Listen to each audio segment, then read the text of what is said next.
In this coding exercise, we have a very common Ruby coding interview question, and it is where we have a situation where we have an array of strings. So this is the current syntax, and I use the %w sign of doing it. You can come see though that if you simply look at the code, this is simply going to return a normal array where each one of the items is split by a comma, or I should say each one that's split by a space is turned into its own array element of strings, just like this. So what we need to do is we need to work with that collection and then return the largest set of words. Now we have a little bit of a trick here where we're going to pass in that array of strings, but we need to be able to return a variable list back. So in other words, if we get asked to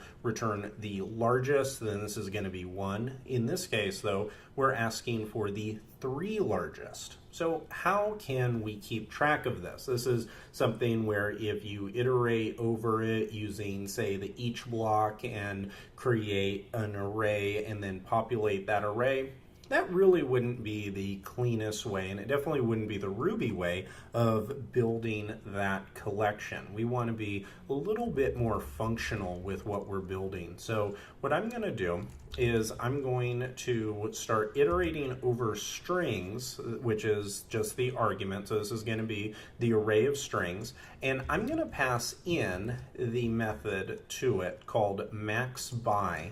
And a maxBy is a very cool little method. It takes a potential or an optional argument. In this case, it's going to be num. And what num's going to do is it's going to be the thing that dictates which list of values come back. So here, if we pass in 1 to num, it's only going to return 1 value. But if we pass in 3, it's going to return the 3 largest values. But this is an array of strings, so how does it know what value is considered the largest? There are a lot of things that could dictate this. It could be something where we're passing in strings, but we're going to convert it into an integer, or we want to, in this case, see the length because we're looking for the largest words. So the way we can do this is pass a block.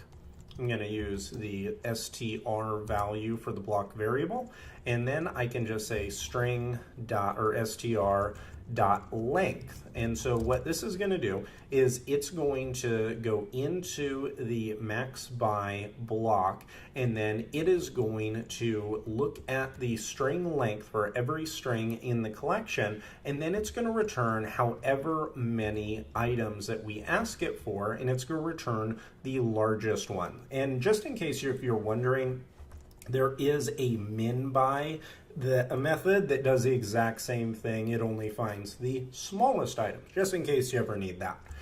But let's come down, and this should be all we need. So if I pass in largest words, pass in strings, and let's pass in 2. So let's grab the 2 largest strings here. And now if I run this code, this should work, and yes it does. So right here what we have is a array that gets returned, and it has returned the 2 longest words in the collection. So this is working very nicely. We could also test this out just to make sure it's working. Have it pass in the 5 largest, and so if I run this, you can see it returns the 5 longest words. And the other cool thing is it also does it in order, which is a very nice little sorting mechanism that is built into it. So let me come here, delete these, and if I save the file and run it, so rspec February 22nd, this should work, and yes, so we have one example, 0 failures. And so this is how you can find the largest words in a string array in Ruby.